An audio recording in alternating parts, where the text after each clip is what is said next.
Lifelight 101, Science News. What's the history of Area 51?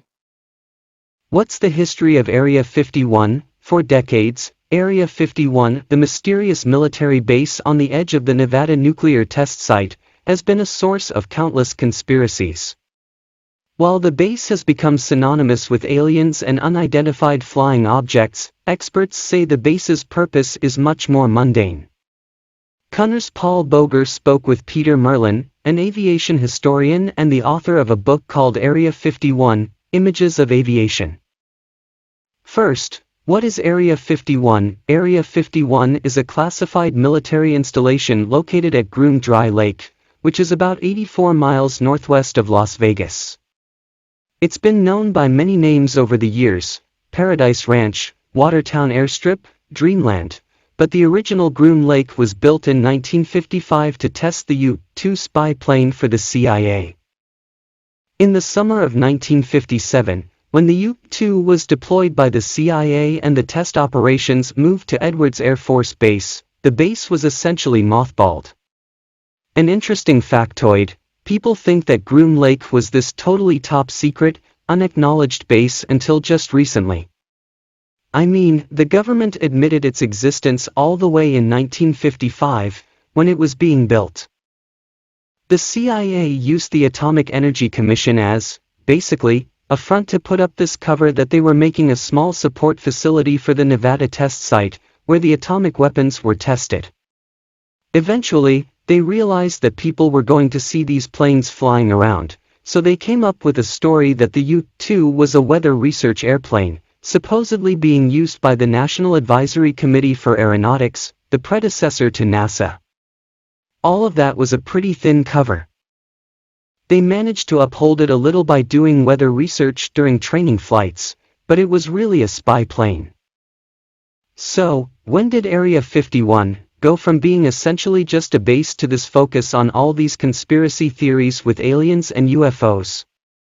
When did it move into that pop culture realm? As far as the UFOs, that sort of came a little bit later on, but it's always been kind of a mysterious place.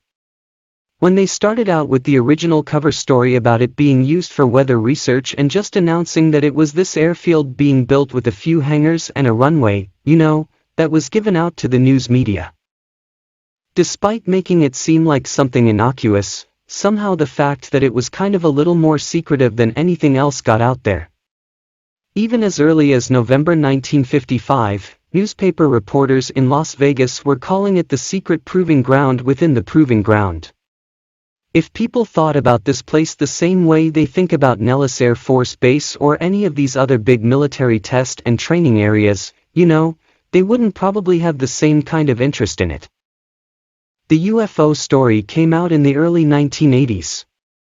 It didn't really take off because there was no internet at the time. But once we got the internet age, then all of a sudden it became this huge, meme-like kind of thing. It's the secrecy of Area 51 that makes it so fascinating and enthralling to the public. Just the fact when you say there's a secret base in the middle of the desert, that secret nature of Area 51, just breeds speculation. It's a blank slate for any kind of conspiracy theory. And the Air Force hasn't helped themselves because they've refused to talk about it. The more the base tries to make it a big deal about secrecy, the more interested people are from the outside. It's human nature to want to see the forbidden.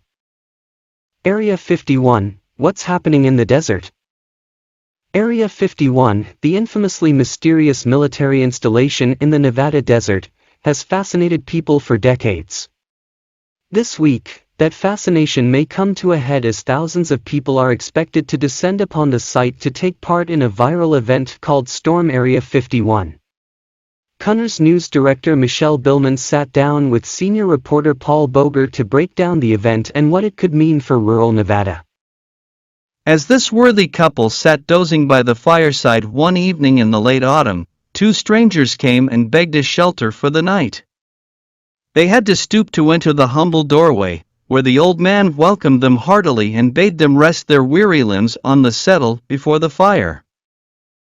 Paul, before we discuss the events happening down south later this week, let's back up and discuss how we started talking about a possible civilian raid on Area 51, right? So earlier this summer, a young man named Matty Roberts, a college student from Bakersfield, California, created a Facebook event called Storm Area 51. They can't stop all of us. Essentially, Roberts suggested that if a bunch of people meet up in rural Nevada on September 20th, and coordinate their parties, they could then Naruto run past the guards to, quote, see them aliens. I should point out that this was meant to be a joke. First off, a Naruto run is a reference to a popular anime, in which a person runs very fast with their torso forward, and arms back. Also, in interviews, Roberts has admitted to creating the event out of boredom for laughs. But, for some reason, the event resonated with people, and joking or not, storming Area 51 got well over 2 million RSVPs. That's the point when this thing hit critical mass, and even the US Air Force issued a comment expressing concern and warning people that they need to stay away from the installation and that the military would take steps to protect its assets. Now this raid has morphed into a few different events, right? Tell us about those.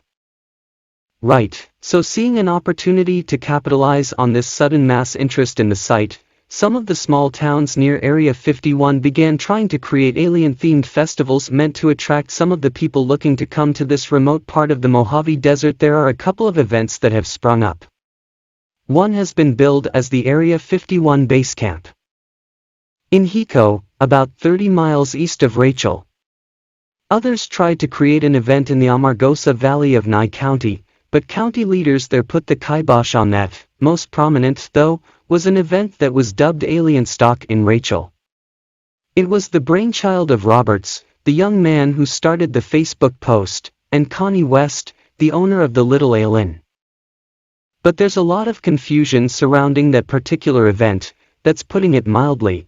Just about a week ago, the actual Alien Stock event, that brainchild of Matty Roberts and Connie West, was cancelled. Roberts, citing concerns over the logistics associated with trying to conjure up a festival out of thin air, took to social media to warn people against visiting Rachel. Instead, Roberts has announced a one-night-only Area 51 theme party in Vegas on September 19th. The town's own website is even warning people not to come, telling people that there is no food, shelter, or internet. They even go as far as to say there may be riots when people show up expecting a music festival, but they end up getting nothing. It sounds like this could go badly, similarly to what happened a few years ago with the Fire Festival, a supposed luxury music festival in the Bahamas where a bunch of people showed up, and it turned into a humanitarian crisis. You know, that's what a lot of people are already comparing this to, mainly because this is a really rural area. Much like Burning Man, these events are taking place in a very rural part of the state. Rachel, for instance, has a population of about 54, as of the last census. Lincoln County, itself, only has 5,300 people, so these aren't the major metropolitan areas of the state with the infrastructure meant to support large crowds. Also, it's not like there's a grocery store or gas station, let alone a hospital, anywhere near the site. So if people head out there, in many ways they're going to be on their own, and if they're not prepared, this could end badly. Also, where are they going to stay? Where are people going to use the bathroom? Where will they get water? There are also some pretty major security concerns. Lincoln County has declared an emergency to prepare for all this, but no one knows for sure how many people are actually going to show up to all of this. In an interview with the Reno Gazette-Journal, Lincoln County Sheriff Kerry Lee estimated there will be 350 or more first responders at the event with about 150 law enforcement officers, but if thousands of people show up, will that be enough? Who knows? You know, Paul, one thing that I think has gotten lost in all of this is that this all began with the premise of storming a highly classified military installation. While it may have started as a joke, what's the likelihood that people actually try to raid Area 51? That's a fantastic question, because, again, we just don't know. We've already seen one set of arrests. Just last week, a couple of Dutch YouTubers were caught trespassing on the outskirts of the facility. They've since been sentenced to 1 year in the Nye County Jail, with all but 10 days suspended. They're not going to be the only ones. Vegas oddsmakers are actually making bets on how many people will get arrested, and there's even a side bet in Vegas laying odds on whether President Trump will tweet about Area 51 this week. Alright, we'll have to leave it there. For more science and technology news, subscribe and like our channel.